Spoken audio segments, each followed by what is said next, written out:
Welcome to the Locked Room. Stories from the golden age of mystery and crime fiction. I'm Martell, reading The Case of Jennie Brice by Mary Roberts Reinhardt. Chapter 3. I looked at my clock as I went downstairs. It was just 12:30. I thought of telephoning for Mr. Reynolds to meet me, but it was his lunch hour, and besides, I was afraid to telephone from the house while Mr. Ladley was in it. Peter had been whining again. When I came down the stairs, he had stopped whimpering and was wagging his tail. A strange boat had put into the hallway and was coming back. "Now, old boy," somebody was saying from the boat. "Steady, old chap. I've got something for you." A little man, elderly and alert, was standing up in the boat, poling it along with an oar. Peter gave vent to joyful yelps. The elderly gentleman brought his boat to a stop at the foot of the stairs, and reaching down into a tub at his feet, held up a large piece of raw liver. Peter almost went crazy, and I remembered suddenly that I had forgotten to feed the poor beast for more than a day. "Would you like it?" asked the gentleman. Peter sat up as he had been taught to do and barked. The gentleman reached down again, got a wooden platter from a stack of them at his feet, and placing the liver on it, put it on the step. The whole thing was so neat and businesslike that I could only gaze. "That's a well-trained dog, madam," said the elderly gentleman, beaming at Peter over his glasses. "You should not have neglected him." "The flood put him out of my mind," I explained, humbly enough, for I was ashamed. "Exactly. Do you know how many starving dogs and cats I have found this morning?" He took a notebook out of his pocket and glanced at it. 48. 48, madam. And 93 cats. I've found them marooned in trees, clinging to fences, floating on barrels, and I have found them in comfortable houses where there was no excuse for their neglect. Well, I must be moving on. I have the report of a cat with a new litter in a loft of a stable near here." He wiped his hands carefully on a fresh paper napkin, of which also a heap rested on one of the seats of the boat, and picked up an oar, smiling benevolently at Peter. And suddenly he bent over and looked at the stained rope end tied to the stair rail. "What's that?" he said. "That's what I'm going to find out," I replied. I glanced up at the Ladleys' door, but it was closed. The little man dropped his oar and, fumbling in his pockets, pulled out a small magnifying glass. He bent over, holding to the rail, and inspected the stains with the glass. I had taken a fancy to him at once, and in spite of my excitement, I had to smile a little. "Humph," he said, and looked up at me. "That's blood. Why did you cut the boat loose?" "I didn't," I said. "If that is blood, I want to know how it got there. And that was a new rope last night." I glanced at the Ladleys' door again, and he followed my eyes. "I wonder," he said, raising his voice a little, "if I come into your kitchen, if you will allow me to fry a little of that liver. There's a wretched Maltese in a tree at the corner of 4th Street that won't touch it raw." I saw that he wanted to talk to me, so I turned around and led the way to the temporary kitchen I had made. "Now," he said briskly when he had closed the door, "there's something wrong here. Perhaps if you tell me, I can help. If I can't, it will do you good to talk about it. My name's Holcombe, retired merchant. Apply to First National Bank for references." "I'm not sure there is anything wrong," I began. "I guess I'm only nervous and thinking little things are big ones. There's nothing to tell." "Nonsense. I come down the street in my boat. A white-faced gentleman with a cigarette looks out from a window when I stop at the door and ducks back when I glance up. I come in and find a pet dog, obviously overfed at ordinary times, whining with hunger on the stairs. As I prepare to feed him, a pale woman comes down, trying to put a right-hand glove on her left hand and with her jacket wrong side out. Well, what am I to think? I started and looked at my coat. He was right. And as I tried to take it off, he helped me and even patted me on the shoulder. What with his kindness and the long morning alone, worrying, and the sleepless night, I began to cry. He had a clean handkerchief in my hand before I had time to think of one. "That's it," he said. "It will do you good, only don't make a noise about it. If it's a husband on the annual flood spree, don't worry, madam. They always come around in time to whitewash the cellars." It isn't a husband," I sniffled. "Well, tell me about it," he said. There was something so kindly in his face, and it was so long since I had had a bit of human sympathy that I almost broke down again. I sat there with a crowd of children paddling on a raft outside the window, and Molly Maguire next door hauling the morning's milk up in a pail fastened to a rope, her doorway being too narrow to admit the milkman's boat. And I told him the whole story. He exclaimed when I had finished. "It's curious, but you can't prove a murder unless you can produce a body." "When the river goes down, we'll find the body," I said, shivering. "It's in the parlor." "And then why doesn't he try to get away?" "He's ready to go now. He only went back when your boat came in." Mr. Holcombe ran to the door and, flinging it open, peered into the lower hall. He was too late. His boat was gone, tub of liver, pile of wooden platters, and all. We hurried to the room the Ladleys had occupied. It was empty. From the window, as we looked out, we could see the boat almost a square away. It had stopped where, the street being higher, a doorstep rose above the flood. On the step was sitting a forlorn yellow puppy. As we stared, Mr. Ladley stopped the boat, looked back at us, bent over, placed a piece of liver on a platter, and reached it over to the dog. Then, rising in the boat, he bowed with his hat over his heart in our direction, sat down calmly, and rode around the corner out of sight. Mr. Holcombe was in a frenzy of rage. He jumped up and down, shaking his fist out the window after the retreating boat. He ran down the staircase, only to come back and look out the window again. The police boat was not in sight, but the Maguire children had worked their raft around to the street and were under the window. He leaned out and called to them. "A quarter each, boys," he said, "if you'll take me on that raft to the nearest pavement." "Money first," said the oldest boy, holding his cap. But Mr. Holcombe did not wait. He swung out over the window-sill, holding by his hands, and lit fairly in the center of the raft. "Don't touch anything in that room until I come back," he called to me, and jerking the pole from one of the boys, propelled the raft with amazing speed down the street. The liver on the stove was burning. There was a smell of scorching through the rooms and a sort of bluish haze of smoke. I hurried back and took it off. By the time I had cleaned the pan, Mr. Holcombe was back again in his own boat. He had found it at the end of the next street, where the flood ceased, but no sign of Ladley anywhere. He had not seen the police boat.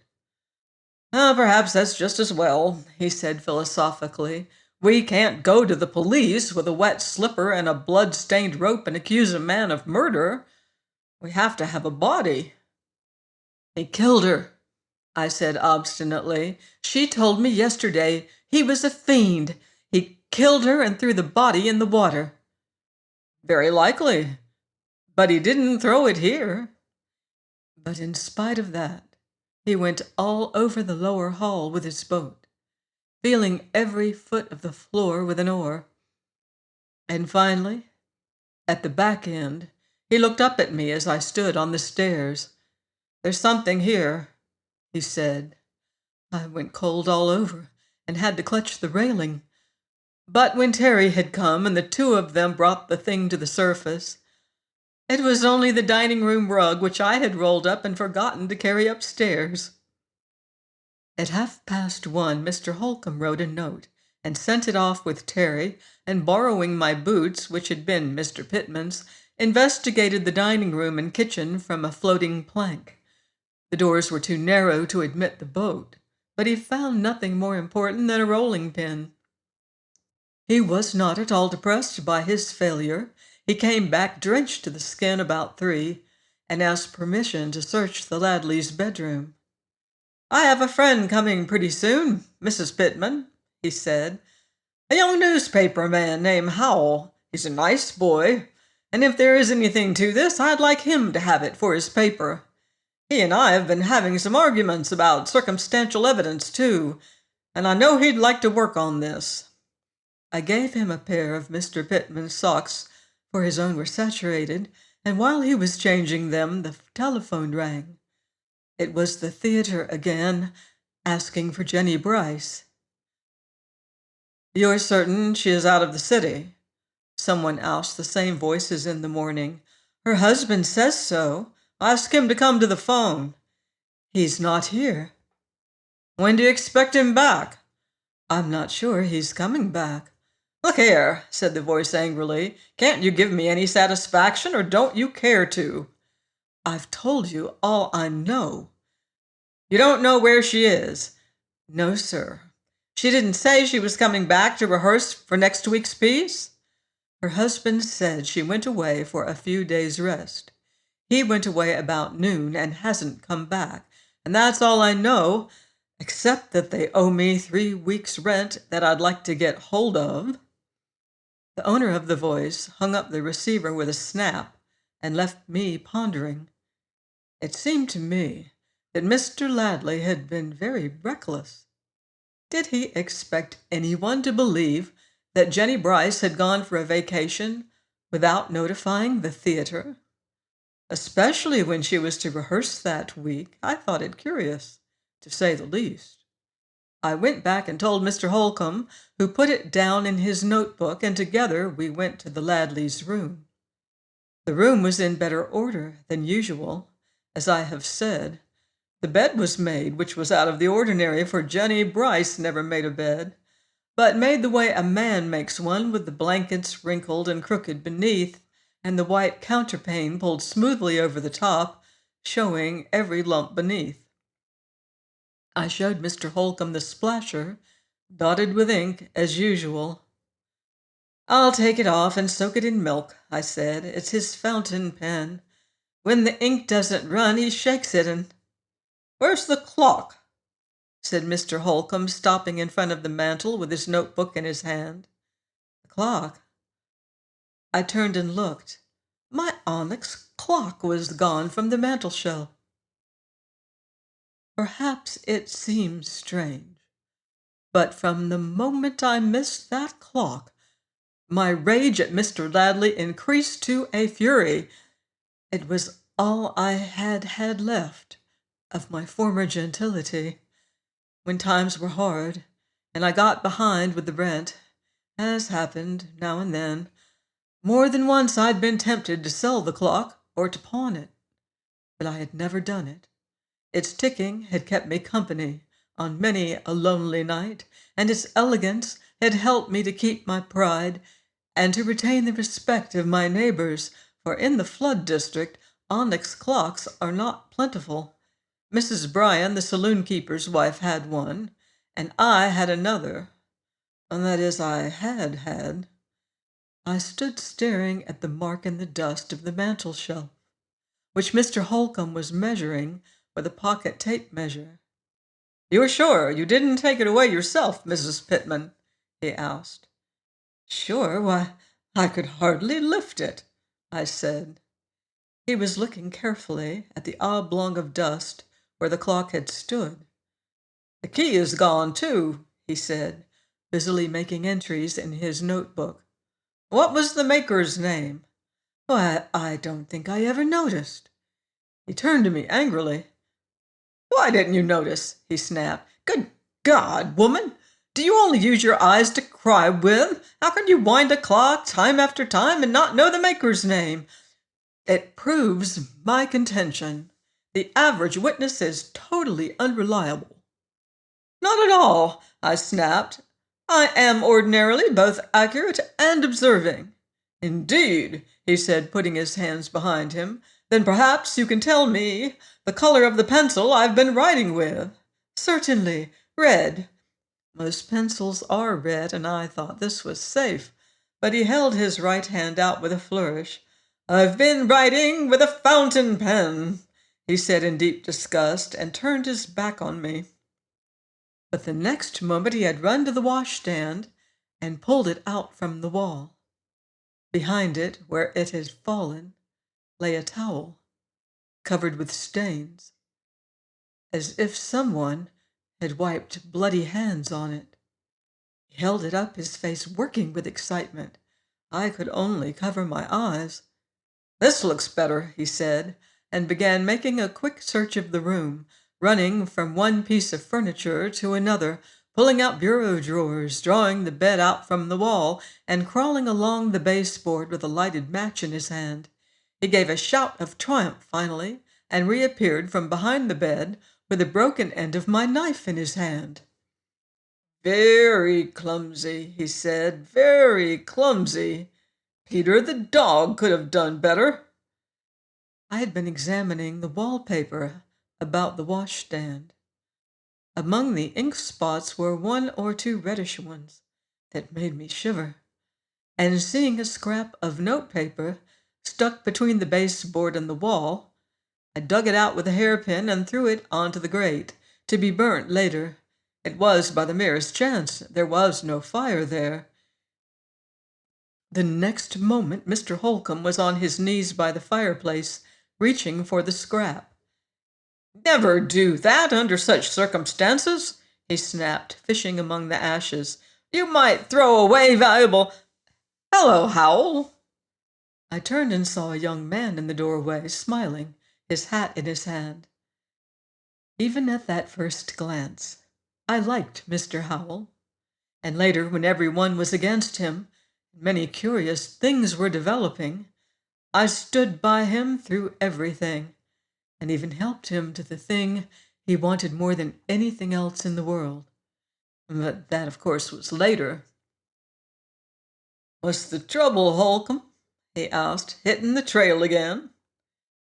"A very curious thing that I just happened on," said Mr. Holcombe. "Mrs. Pittman, this is Mr. Howell, of whom I spoke. Sit down, Howell, and let me read you something." With the crumpled paper still unopened in his hand, Mr. Holcombe took his notebook and read aloud what he had written. I have it before me now. "Dog meat, $2, boat hire—" Oh, that's not it. Here.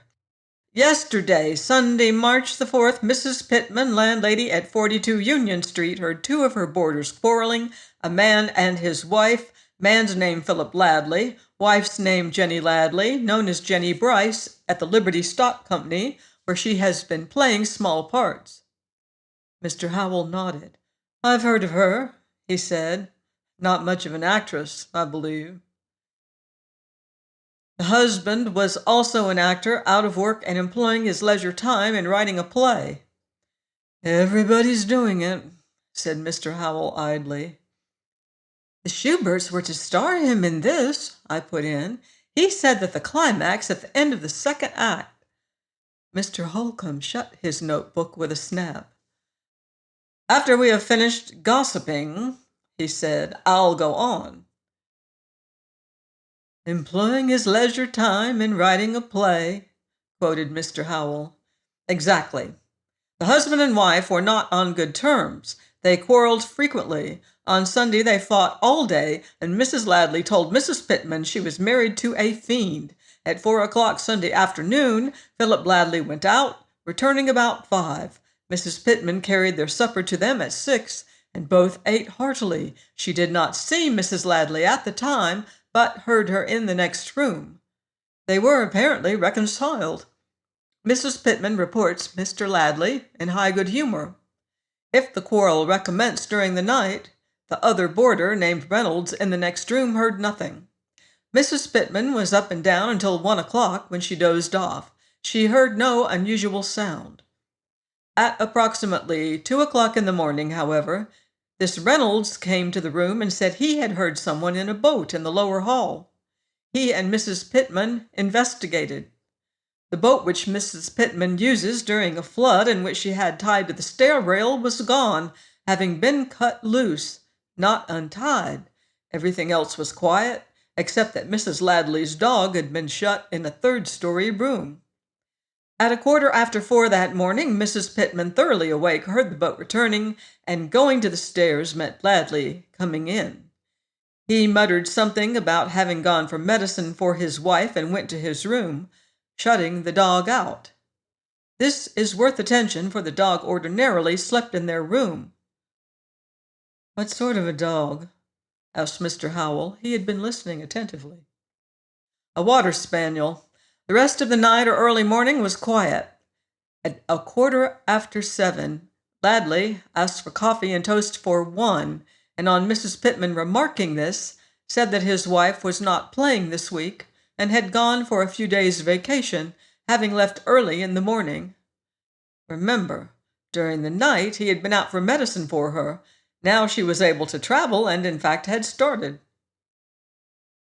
Mr. Howell was frowning at the floor. "If he was doing anything wrong, he was doing it very badly," he said. "Now, this is where I entered the case," said Mr. Holcombe. "I rode into the lower hall this morning to feed the dog Peter, who was whining on the staircase. Mrs. Pittman was coming down, pale and agitated, over the fact that the dog, shortly before, had found floating in the parlor downstairs a slipper belonging to Mrs. Ladley, and later a knife with a broken blade. She maintains that she had the knife last night upstairs, that it was not broken, and that it was taken from a shelf in her room while she dozed. The question is, then, why was the knife taken? Who took it? And why? Has this man made away with his wife, or has he not?" Mr. Howell looked at me and smiled. "Mr. Holcombe and I are old enemies," he said. "Mr. Holcombe believes that circumstantial evidence may probably hang a man. I do not." And to Mr. Holcombe, "So, having found a wet slipper and a broken knife, you are prepared for murder and sudden death?" "I have more evidence," Mr. Holcombe said eagerly, and proceeded to tell what we had found in the room. Mr. Howell listened, smiling to himself, but at the mention of the onyx clock, he got up and went to the mantel. "By Jove," he said, and stood looking at the mark in the dust. "Are you sure the clock was here yesterday?" "I wound it night before last and put the key underneath. Yesterday, before they moved up, I wound it again." "The key is gone also. Well, what of it, Holcombe? Did he brain her with the clock, or choke her with the key?" Mr. Holcombe was looking at his notebook. "To summarize," he said, "we have here as clues indicating a crime the rope, the broken knife, the slipper, the towel, and the clock. Besides, this scrap of paper may contain some information." He opened it and sat gazing at it in his palm. Then, "Is this Ladley's writing?" he asked me in a curious voice. "Yes." I glanced at the slip. Mr. Holcombe had just read from his notebook. Rope, knife, slipper, towel, clock. The slip I had found behind the washstand said rope, knife, shoe, towel, horn. The rest of the last word was torn off. Mr. Howell was staring at the mantel. "Clock," he repeated. Join me next week on The Locked Room for more incriminating intrigue. In the meantime, beware of footsteps in the dark.